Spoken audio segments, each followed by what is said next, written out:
저기 써져요? 예. 투명해서 투명한 겁니다. 너무 멋진데. 40장으로 볼까요? 모양 좋네. 키케로에 대한 고찰. 그건 뭐라고 되어 있어요? 오. 키케로. 여기 키케로에 대한 고찰은요, 지혜가 아니라 말솜씨 자체를 샘나게 하는 웅변은 가소롭다. 아, 그건 딱 정확한 표현 같네. 여기 이거는 보면 뭐예요? 그 딴 책이에요? 요거는 이소크라테스 연구소의 그 김영우 박사라고 이 전공자인데 유튜브로 이렇게 한 번씩 보니까 굉장히 도움이 되더라고요. 그 그냥 한번 봤어요. 앞에서 나온 두 사람 키케로와 소플리니우스 나왔고 또 대립되는 사람이 이제 에피쿠로스와 세네카가 나왔거든요. 그래서 이 두 상에 비교해서 또 한 가지 주목할 점이 있다. 뭐 이런 이야기를 하고 있습니다. 아까 방금 얘기했듯이 그 웅변이라고 하는 건 좀 가소롭다는 거. 반대되는 개념은 지혜입니다. 삶에 대한 지혜겠죠.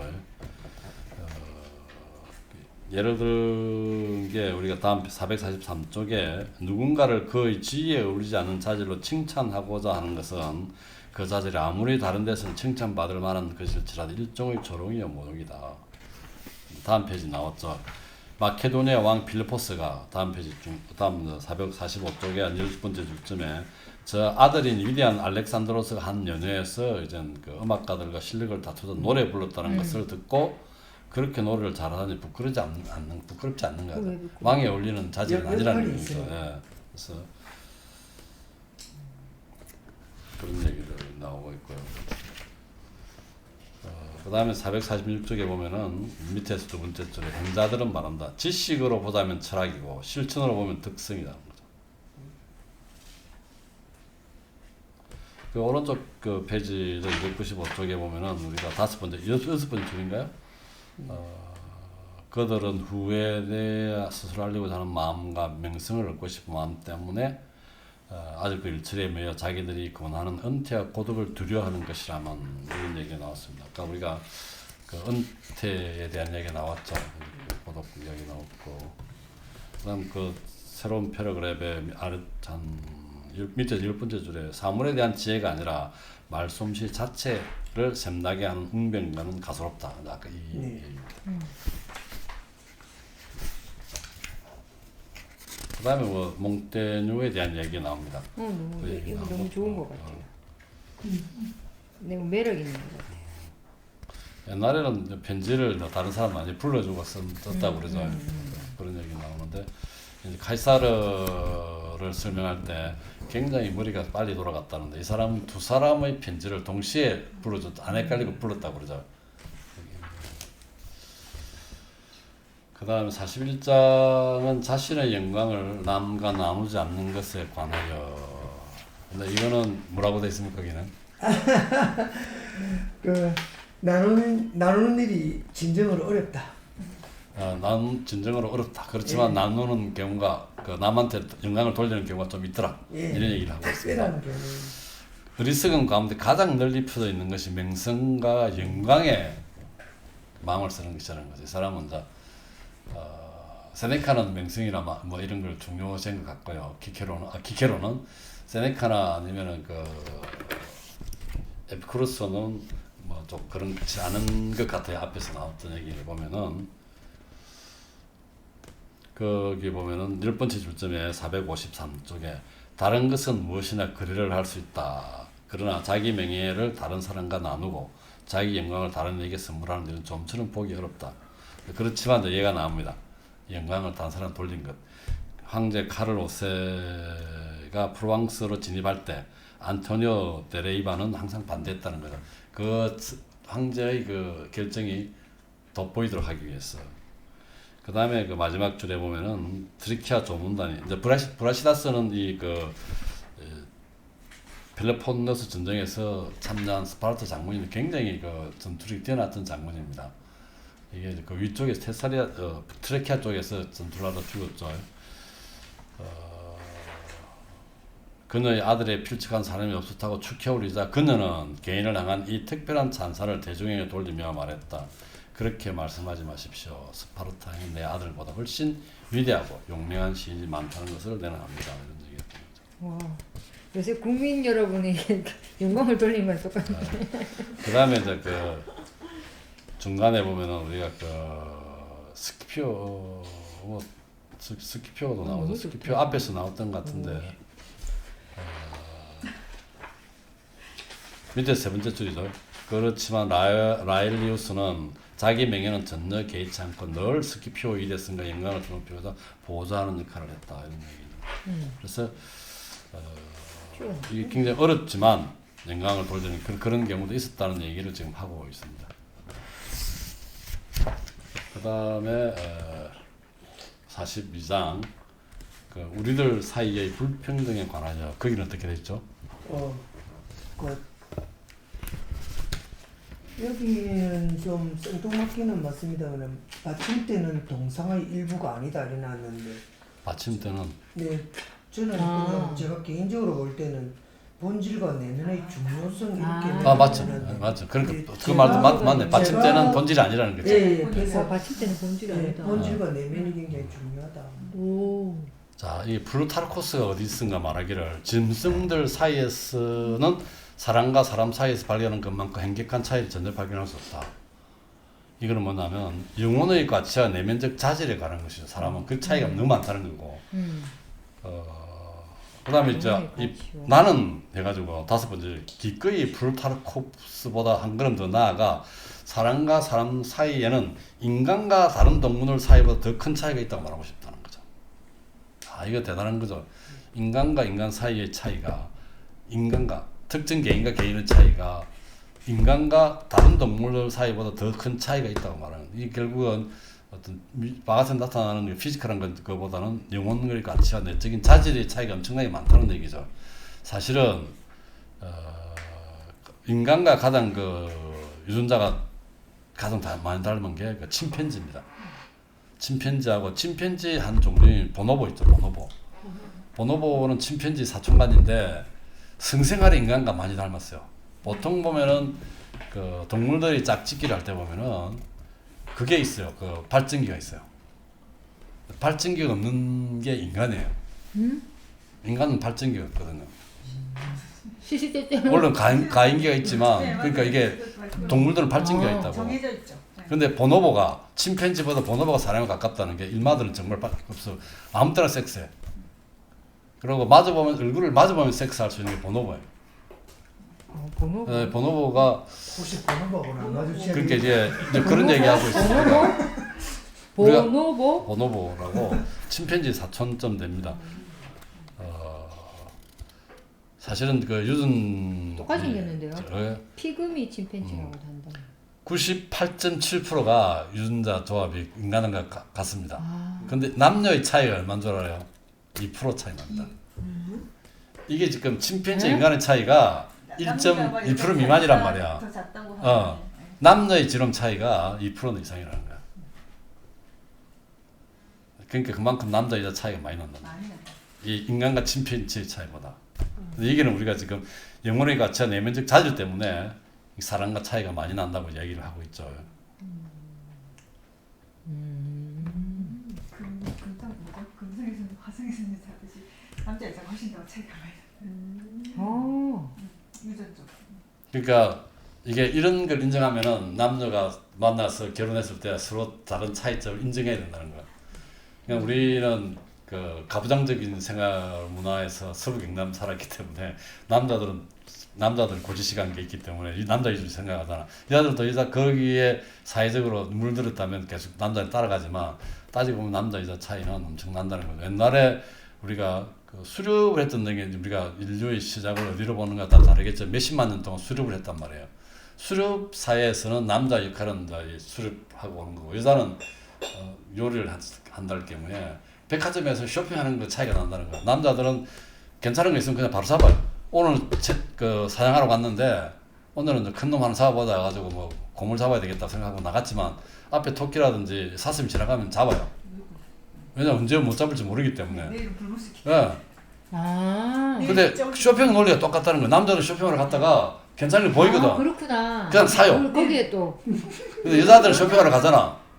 아니지. 옛날에 자기가 남자들 사냥해 왔던 거 있잖아. 다 보고 난 뒤에 내일 뭘 할 건가, 오늘 뭘 할 건가 결정하거든.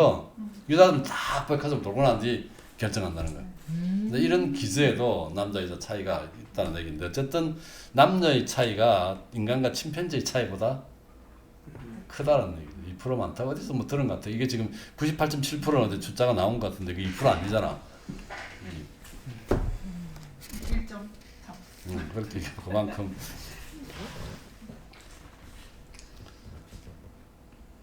그다음 밑에서 두 번째 줄에 우리 인간만 빼고 다른 모든 것이 오직 그 자체의 자질만으로 평가된다. 사냥개는 사냥자라면 되지. 말은 잘 달리는 거죠. 맞아, 맞아. 마구가 중요하지 않고 맞아. 그다음에 새도 마찬가지일 거고요. 이게 보면은 딱 중간에 457페이지 많은 사람을 거느리는 멋진 궁전, 대단한 명성과 엄청난 수입을 가지고 있다. 그러나 이 모든 것은 그를 둘러싼 것이지 그 자신 안에 있는 건 아니잖아. 인간은 내면이 아니라는 거고.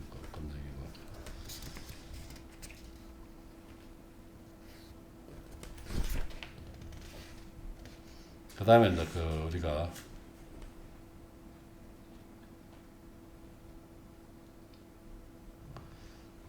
458페이지에 봅니다. 우리들 사이에 존재하는 천차만별을 판단할 지점이다. 자, 459쪽입니다. 현명하며 줏대 있는 자인가? 가난도 죽음도 족쇄도 그를 흔들 수 없을 만큼 자기 정념에 저항하고 출세와 영달을 멸시할 용기를 지녔는지 저 자신 아래 온전히 들어차 둥글고도 매끈하여 외부의 그 무엇도 굴러가지 못하게 할 수 없는 공처럼 운수의 어떤 타격도 미치지 못하는가. 이 운수가 인간의 삶에 상당히 많이 영향을 한다고 그랬죠. 미친다고 그랬죠.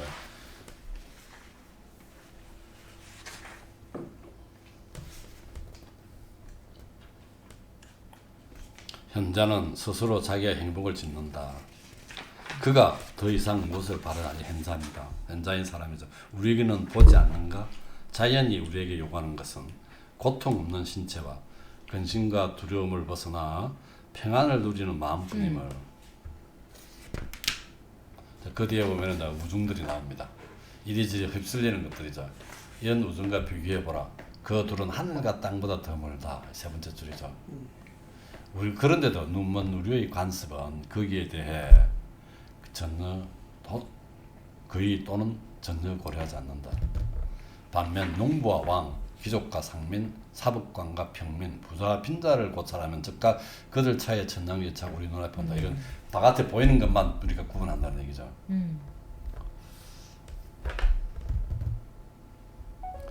중간에 보면 그러나 이런 것들은 본질적인 차이를 만드는 것과는 아무 관계없는 색칠에 불과하다.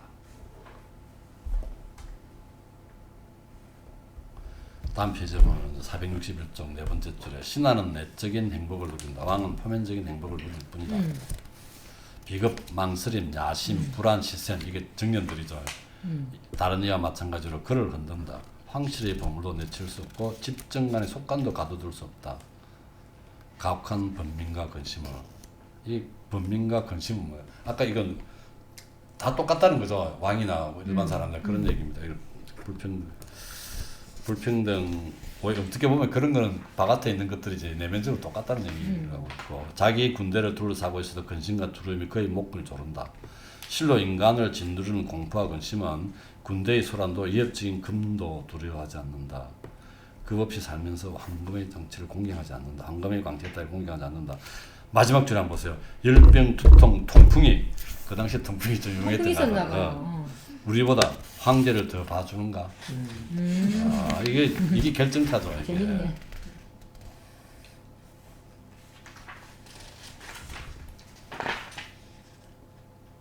그 다음에 463쪽의 첫 줄에 그가 천박하고 어리석은 자라면 쾌락조차도 행복도 웅기와 정신력 없이 느낄 수 없다. 이런 것들은 소유자의 마음에 따라 가치를 바란다. 사용할 줄 아는 자에게는 선, 사용할 줄 모르는 자에게는 악입니다. 소유가 아니라 향유해야 우리는 행복해진다. 몸의 열이나 마음의 근심을 치료해주는 것은 집도 땅도 아니고 청동이나 금덩어리도 아니다. 얻은 재물을 만끽하려면 건강해야 된다. 건강은 되게 중요합니다. 이 사람이 많이 아팠거든요. 그래서 말 그 얘기 많구나. 욕망이나 두려움으로 고통받는 사람에겐 집도 재물도 안질한 자에겐 그림깨이고 통풍한 자에겐 고약깨이다.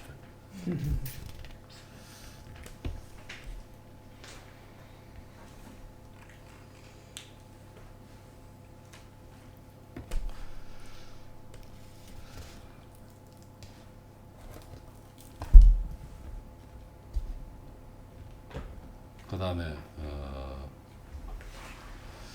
464쪽에 보면은 왕들의 밑에 호라티우스 한 말입니다. 왕들의 부전부라도 그대의 행복에 보태줄 것이 없다. 그는 그것이 환상이요 속임수는 것을 안다. 왕홀의 무게를 아는 자는 그것이 땅바닥에 떨어져 있는 것을 봐도 주울하지 않을 것이다. 셀레쿠스 왕의 견해에 동의할 것이다. 이런 얘기입니다. 우리 자신을 다스리는 일에도 그토록 많은 어려움이 따르니 남들을 다스려야만 한다는 것은 분명 작은 일이 아니다. 시라쿠사에 보면은 그 BC 한 4세기 전반에 그 디오니시오스 1세가 있었어요. 이 왕이죠. 군주죠. 근데 여기에 보면은 그 신화에 보면은 다모클레스라는 사람이 있습니다. 다모클레스 유명한 말이죠. 다모클레스의 금 있습니다. 다모클레스 금. 다모클레스가 왕한테 야 왕은 좋겠다. 네 마음대로 할 수 있으니 그러니까 네 한번 해볼래? 그래 오늘부터 네 왕 해라. 그래서 왕 자리에 앉혔어요. 앉아가 폼 딱 잡아보니까 위에 쳐다보니까 실오라기 하나에 칼이 딱 매달려 있어요. 그리고 잘못하면 칼이 떨어질 거 아니야.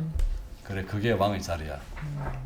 그게 다모클레스의 칼이라고 그러는데 왕의 자리 그만큼 어렵다는 얘기죠.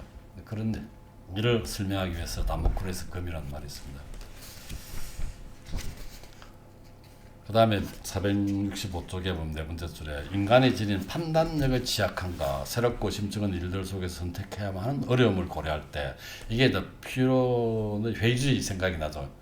우리가 가지고 판단력도 자신 없고 취약하고 그 다음에 그 판단해야 대상도 불확실하다는 그런 얘기죠.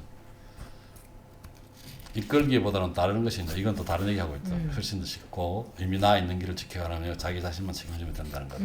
그래서 지도자 그만큼 어렵다는 얘기고 딱 중간에 보면 게다가 기르수 대왕은 자기가 통솔하는 자들보다 낫지 못한 자에게 통솔할 권리가 없다고 늘 말하곤 했다. 이 플라톤이 국가에서 한 얘기죠. 이게 그 똑똑한 사람 보고 정치해라고 그러니까 안 한다 하니까 그럼 네가 네보다 못한 사람한테 지배받을래? 이게 욕이에요. 그러니까 똑똑한 사람도 돌아가면서 통치자로 나선다고 그랬죠. 쾌락을 얻기 편하고 쉽다는 점이 우리가 거기서 느끼는 짜릿하고 달콤한 맛을 앗아가기 때문이다. 대가를 지불해야 쾌락을 느끼는. 그래서 고분고분한 한대받은 사랑은 우리를 방금 실증나게 하고 지치게 만든다는 얘기입니다. 그 다음 페이지도 바로 그런 얘기 있죠. 466쪽에 밑에서 5번째 줄에 풍요만큼 거북하고 실증나는 것도 없다.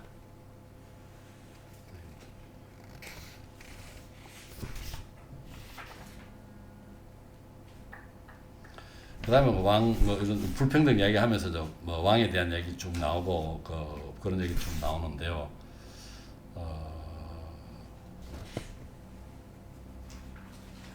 469쪽에 보면은 밑에서 10번째 줄쯤에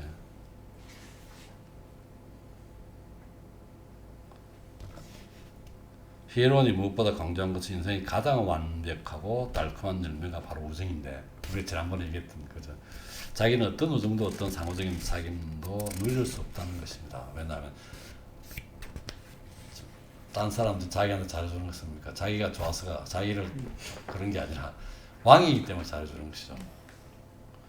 그런 존경은 왕권에 바치는 것이지 내게 바치는 것이 아니다. 이 준석이가 젊은 놈이 가본다고 밑에 사람들이 젊다고 인사 안 하니까 이 한 말 있잖아요. We salute the rank. 계급에 쟁례를 하는 것이지 참 못된 소리를 하는 어쨌든 간에 거의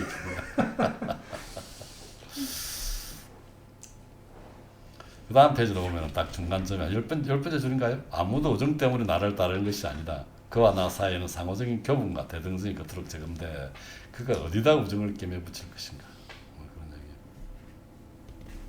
얘기예요. 다음 페이지 471 세 번째 줄에 그들의 왕관은 해가 비도 가려주지 못한다.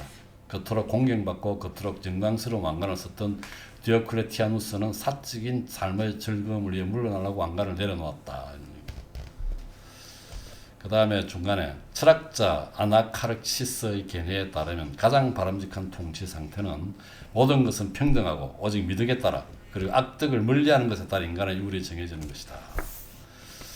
피로스 왕이 이탈리아 원정을 떠날 때 이 사람은 이제 그리스 쪽에 있었습니다. 이탈리아 원정을 떠날 때 이탈리아 서부 쪽에서 이제 지원해 달라서 원정을 왔는데요. 이 사람은 굉장히 많은 대가를 지불하고 승리는 거두었어요. 그래서 가치 없는 승리를 설명할 때 피로스의 승리랍니다. 가치 없는 승리. 승리는 했지만 상당히 피해도 많고 가치 없는 피로스의 승리인데 이 사람이 이제 하여튼 이야기가 있죠. 계속 뭐 할 거냐 계속 정복할 거라는 얘기예요. 정복 다 하고 뭐 할 거네. 나는 쉬면서 즐겁게 편하게 살아야지입니다.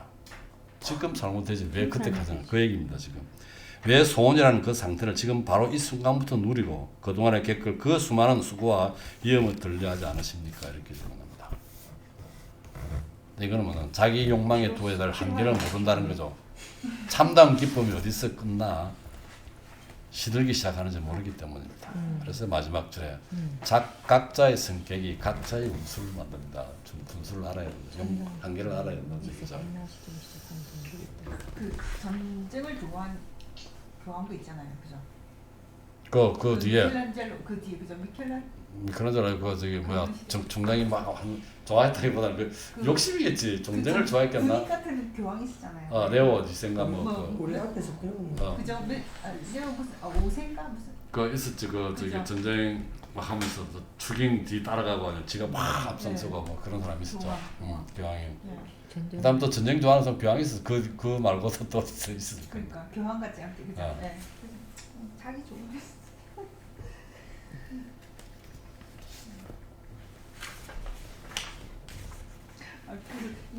나중에 내 생각을 맞지.